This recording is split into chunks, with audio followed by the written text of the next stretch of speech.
are now listening to the War Report Podcast Network.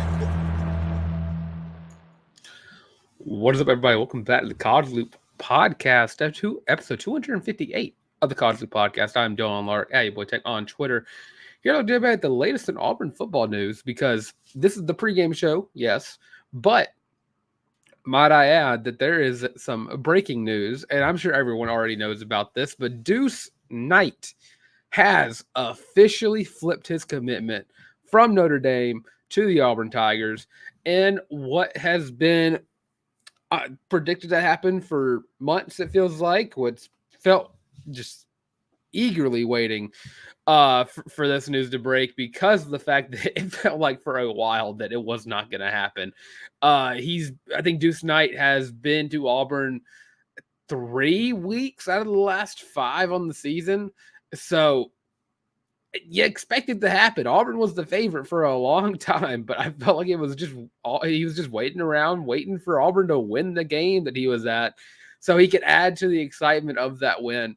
But the class 2025 has been one of the most eager classes to get on the campus that I've seen in quite a while. I mean, the class 2024 and 23 were both very excited and were both like very hardcore into recruiting other members of their class to join them. But this class, I mean, when they talk about Auburn, they are like, all right, well, when we get here, things are going to be different. Well, pieces are missing. Well, we're going to fill up those pieces. They're missing. There's one thing missing. We're going to get that one thing in this class.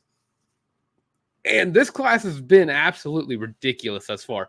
With the commitment of Deuce Knight, Auburn now ranks number 3 in the country in the class 2025. Not only to mention that they are number 1 in the class 2026, but adding Deuce Knight, I mean, you were just like maybe one piece away from getting a higher ranking than that. You have 2 5-stars. Might I say that 24/7 is not giving Malik Autry that distinction quite yet, which I think is a load of baloney, if you ask me. But Auburn currently stands, I want to say, 7 points below Alabama on the rankings, and then about 16 points under Ohio State, who is absolutely having a ridiculous recruiting class themselves.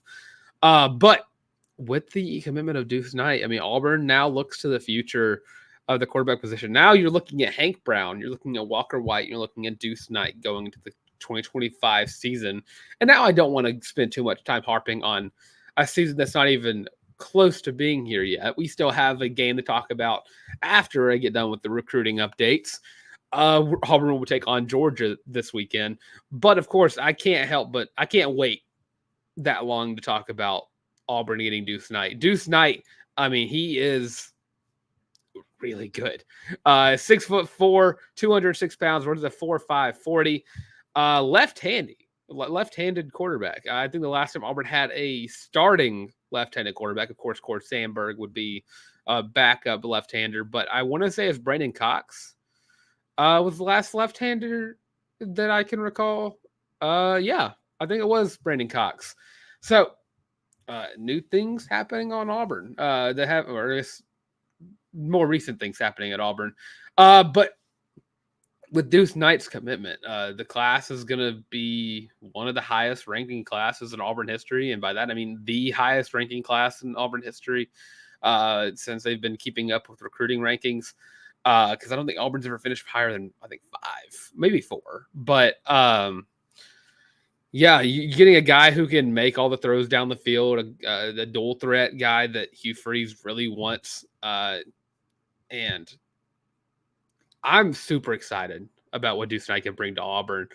And, of course, I don't think he'll start right away.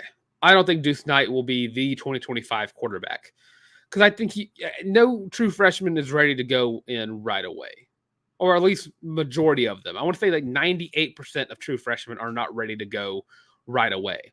But when he develops, which I'm sure will be quick, Auburn is going to have a star at quarterback. And now Walker White could come in and absolutely ball out too. I believe in Walker White's ability to do that. And you're looking towards the future for both those guys. Both of them dual threat. It's going to be a lot of fun to watch those two develop under this offense, and especially with the wide receiver core in. I mean, Auburn can finally say they could go into a future without having a quarterback that would be a drop off. With super excited to see how these two guys develop down the line, but super excited to even talk about Auburn having the potential to have a higher recruiting class than Alabama if they're able to get another flip. I think Naeem Offord is now the big ticket item that Auburn is going to try to get now. But with that, until that happens, we're going to talk about Auburn at Georgia. Now, this game is happening. We're all going to have to sit down and watch this game. Georgia's coming off of a very, I don't want to say embarrassing loss because they came back, but disheartening loss. 41-34 to Alabama. Auburn, of course, also coming off of two losses. Three if you want to count, if you want to ignore the New Mexico win in the middle of those, where Auburn completely just gave the win away. In every figure of speech that could possibly mean. Auburn will travel to Athens, Georgia. This game will be at 2:30 on ABC. The last time Auburn won in Athens was in 2005. So, last time Auburn went to Athens and got a win, I was in kindergarten. If you want to know how old I am.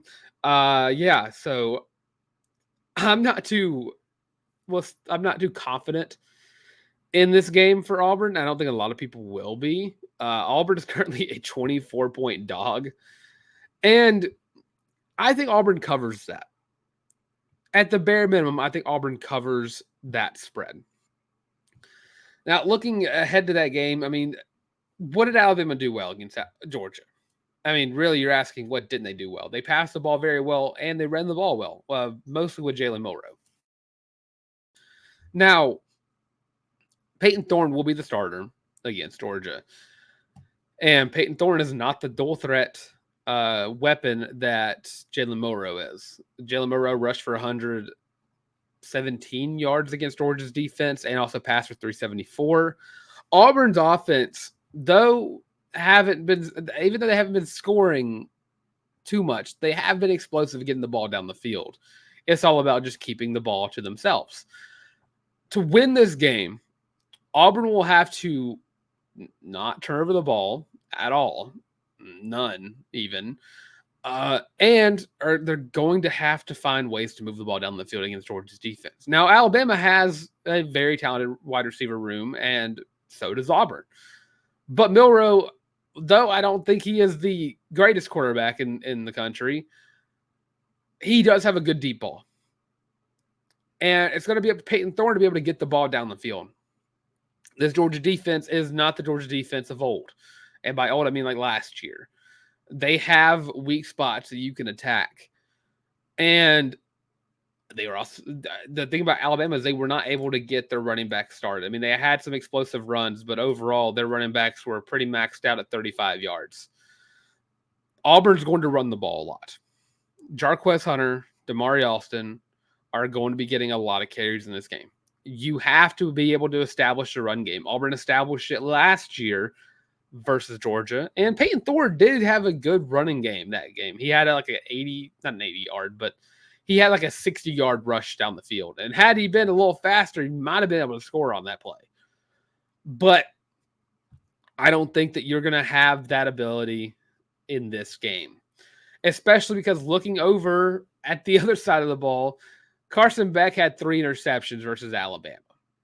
And jury's still out on how much better Alabama's defensive backs are than Alabama's is.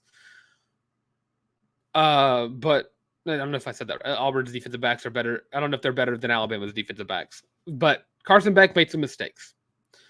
And there's not a true number one wide receiver for Georgia yet. I mean, they have Arian Smith, they have Dylan Bell, they have guys like Dominic Lovett who could step up at any point in time. But the thing that Auburn's been struggling with the most defensively has been a dual threat quarterback. Now in this game, you don't have to worry about that as much. Carson Beck ran the ball a little bit, but he rushed for 9 yards. on 8 carries, which probably some of those are sacks. But Carson Beck's not going to run the ball. They're not going to scheme around Carson Beck's legs, which is what Auburn has been struggling with the most, with like Taylon Green, with Michael Hawkins, with, Dampier, with, I don't want to say Mendoza because Mendoza wasn't a dual threat quarterback, but Auburn's going to have to find a way to force Carson Beck to make mistakes. You're going to have to make him throw some interceptions. You're going to have to make some fumbles happen. And the thing is that Georgia is yet to establish any kind of run game either. This is not like Georgia offense of old either. I mean, Georgia's been very different than they have been in the past. Trevor Etienne has not been able to get started yet on this Georgia offense. He rushed for 55 yards on 12 carries. And after that, their second leading rusher against Alabama was their wide receiver, who had 2 carries for 9 yards. Auburn's going to have to find a way to keep that in, keep Georgia's rushing attack from breaking out. That's all Georgia's waiting for. Is they're waiting for the run game to break out. They want to have that big game so they can have a balanced offense. Auburn's going to have to lock that down. Auburn has a very good rush defense. For as many down the field passing plays as Auburn has given up, Auburn has been very good at shutting down the run game. Got to keep that up. And you're going to get pressure on the quarterback. You're going to have to get to Carson Beck. And this Georgia offensive line is weaker than it has been. I don't think there's probably a couple, but right now I can't tell you if there's any first-round talent on this Georgia offensive line yet. Auburn needs to get pressure on the quarterback. Auburn needs to force mistakes and keep the running game silent. There is an opportunity that Auburn can win this game. I'm just not confident in Auburn going into Athens and winning this game. Especially because I hate playing teams after a loss. I hate it. Every time Alabama comes off of a loss, they always come back that next week. I'm playing even better than before. Georgia, I feel, is going to be the same way. Auburn has to do, if Auburn wants to win this game, they're going to have to play a perfect game. No mistakes on offense. Moving the ball down the field. Finding ways to get Peyton Thorne to run the ball. Finding ways to get Jarquez Hunter and Damari Austin holes in the line to get through. And, of course, defensively, you have to make sure that you're not giving up big chunk plays through the air. You have to keep Trevor Etienne, who was an all-star back last year for Florida, and just waiting for his breakout game for Georgia. Don't let that be this game. So overall, I mean, I'm not confident Auburn will win this game. I'm not. Auburn has showed me nothing so far. I'm going to have to really wait until the bye week, which is next week, to really kind of figure out what Auburn needs to do. And that's what the coaching staff has to do. Take the 2 weeks of practice without a game to figure yourself out. And then use that against Missouri and get yourself a ranked win, get back on track to get 6 wins. Right now, I'm not in the camp that Auburn can upset Georgia. But I don't think it's going to be that much of a blowout. I don't think it will be. So, I'm going to say Georgia's going to win. But I'm going to say 24-13. That's where I'm sitting at. And Auburn surprised me last year with this game. I don't know if I'm ready to say that they'll do the same this year and make it that close and make it to where it's, you need that game-winning touchdown at the end of the game if you're Georgia. So, 24-13 is my prediction. And we're going to go to a little bit of an ad break. On the side of this break, we're going to do our Week 6 predictions. So stick around for that. Leave your predictions for Auburn at Georgia, the Deep South's oldest rivalry, the 129th edition of the Deep South's oldest rivalry. Leave your predictions below. Do you think Auburn's going to get the upset? Do you think Georgia's going to get a blowout? Let me know down below. But on the side of this break, we're going to predict our top 10 games of the week. So stick around, and we'll be right back. Are you tired of having to rummage through just clothes after clothes after clothes looking for something to wear? Are you tired of your friends making fun of you for your terrible fashion sense? Well, do we have the shirt for you? Go to thewarreport.com, get your laptop out and do it right now. Go to the shop and get your very own Feelin' Loopy t-shirt as well as your college loop hat, and you can get both of them for only $25 each. Plus shipping and handling, of course. But with that, now back to your regular scheduled program. And of course, that is on thewarreport.com. You go to the shop and you can get your very own Feelin' Loopy t-shirt, most comfortable shirt you're ever wearing your entire life. And of course, the college loop hat, most comfortable hat you're ever wear your entire life. Halloween's on the way. And the trending item, from what I've been told, of course, my sources have told me that the trending item has been the looper. You know, people want to dress up as a looper. So keep that in mind as we get ready to predict week 6. And there's some good games for week 6. So, I mean, starting off right away, I mean, number 9, Missouri is traveling to College Station to take on number 25, Texas A&M. Both teams, I believe Missouri coming off of a bye week. I don't think Missouri played this past week, if I'm not mistaken. Fact check myself real quick because I know the last game they played, they almost lost to Vanderbilt. Let me just make sure I'm not being dumb here. Yeah, so off of bye week for Missouri. And right now, A&M is a 2.5-point favorite. I'm going to go Missouri in this game. I'm still on the Missouri is one of the top teams in the SEC. And A&M struggled against Arkansas last week. And, I mean, I still don't think Arkansas is that great of a team. I'm not going to admit that until I see them beat someone that's not a 4-interception Auburn team. So, yeah, I'm going to rock with Missouri in this game. Now, SMU at number 22, Louisville. SMU put on a clinic versus Florida State last weekend, and Louisville struggled and lost to Notre Dame. SMU might have found their a pathway to being back up on to being good again. I mean, they have been good all year, anyways. I mean, they're 4-1, but they haven't been as that Nevada game still weighs heavy on how I think. But I mean, they beat TCU by 24, and they beat Florida State by 1,000,000. I am going to rock with SMU in this game. And I know my girlfriend makes fun of me because I say I rock a lot, so I'm gonna try not to say it for the rest of the show. But yeah, I'm gonna stick with SMU in this game. I think that they're on pace. I think that BYU game really opened up something, and now they're gonna be on a tear in the ACC. I don't know when that tear will end, but right now I think they're gonna take down Louisville. I think they're gonna get back into the rankings. And really enough, if they were still in the American Conference, I feel like they'd be like the favorite to go into the playoffs right now if it wasn't for Boise. Yeah, I'm taking SMU in this game. Up next, a game that I have on here strictly because it's a conference game. Iowa will travel to Columbus, Ohio, take on number 3, Ohio State. Ohio State's a 20-point favorite. And this game is going to be very eye-opening for Iowa because I think that you're going to see how good the defense actually is. And you're going to give the offense an opportunity to try to find a way to get back to where Iowa was a few years ago, where they were a threat to some of the top teams in the Big Ten.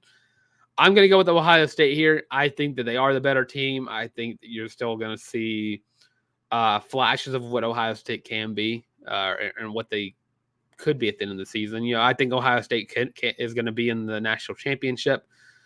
Granted, I don't think they're going to win it. But, yeah, I'm going to rock with Ohio State in that one. And there it was again.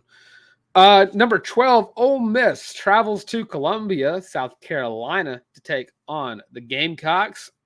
Ole Miss is a 9-point favorite going into Willie Bryce, but that's a dangerous place to go into. That is a very dangerous place to go into. South Carolina almost took down LSU, and Kentucky took down Ole Miss. But South Carolina beat the ever-loving crap out of Kentucky earlier in this year in Lexington, which is a scary thing to think about, how the SEC is just going to beat each other up the entire year. I This is going to be a game time decision for me because I did not put a lot of thought into this game because I at first I thought that it should be an easy win for Ole Miss. But I think about how tough South Carolina's been playing against teams that are better than them. And South Carolina's been a lot better than I've given them what I've given them credit for. I did not think South Carolina's going to be that great of a team this year. And with it in Willie Bryce, which is one of the most underrated environments in college football, not just SEC, in college football, I'm very tempted to predict the upset here because I saw how bad Ole Miss was whenever they had to play a real team. Right now, I think I'm going to go with, I'm going to give me my hate pick for the week. I'm going to take South Carolina in this game. I think South Carolina's going to get the upset in Willie Bryce Stadium. I think Ole Miss is going to be on a downward slide after, playing a real team and getting, embarrassed on live television. Give me South Carolina. And, that would just be the funniest thing in the world to watch that happen. So, yeah, I'm going to rock with the Gamecocks on that one. So, up next, a battle of the former Blue Bloods. The birthplace of college football, the Rutgers Scarlet Knights will travel to Lincoln, Nebraska, take on the Cornhuskers of Nebraska. Nebraska is a 7-point favorite in this game. This game is going to be a weird one and might be a weirdly ugly one. Rutgers is undefeated. They have wins over, Howard, Akron, Virginia Tech, and Washington. Nebraska is 4-1 with that with a loss to Illinois in overtime.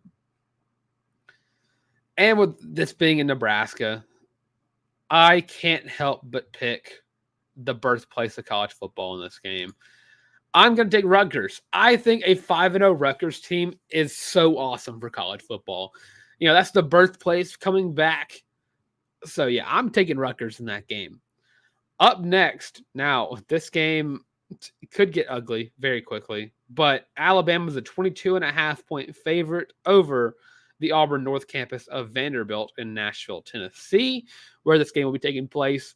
Alabama's coming off of a big win over Georgia, and I think they're going to continue that trend because as much better as Vanderbilt is this year from last year, I don't think that they're upset or keep it close with Alabama good yet. And I say yet being very loosely saying yet. So, yeah, I'm going to go with Alabama here in this game. I don't think that's going to be too much of a shocker there. Up next is a game that could be very hilarious, extremely hilarious at that. Clemson will travel to Tallahassee, Florida, take on the Florida State Seminoles. Clemson's a 15-point favorite a week after SMU absolutely had their way with Florida State. I'm going to take Clemson in this game. I think Florida State is going to be looking for a new head coach. I don't know if Mike Norvell is going to be there after this year. I don't know if at this point, I don't know if Mike Norvell is going to be after this week. So, yeah, I'm going to go with Clemson in this game, and I think they're going to cover that spread. Up next, SEC matchup. Tennessee, number 4 team in the country, will travel to Fayetteville, Arkansas, to take on the Arkansas Razorbacks. Tennessee is a 13-point favorite, and they're going to cover that spread. Tennessee is one of the best teams in the country this year, and Tennessee is going to absolutely demolish the Razorbacks. Up next, UCF, Central Florida, for all the fans out there, travel to Gainesville, Florida, to take on the Florida Gators. UCF is a 2.5-point favorite, and I'm taking the favorite in that game. I'm taking Central Florida to beat Florida to continue the absolutely hilarious year that Florida has been going through. This might be the game that ends it for Billy. It just might. So, taking UCF in that game, and then rounding out College Game Day, going to Berkeley, California, which I think there were better games to choose from, but okay. So Miami, number 8 team in the country right now, is traveling to Berkeley to take on the Cal Golden Bears. Miami is a 10-point favorite. This game is going to happen at 9:30 p.m. And after watching one of these games last year in Berkeley, I can't say I'm going to be watching this game because of the fact that I want to go to sleep before 1 p.m. or sorry, 1 a.m. So I'm going to be taking Miami in this game, just getting it off right there. That's the most attention I'm going to give to this game until the morning after.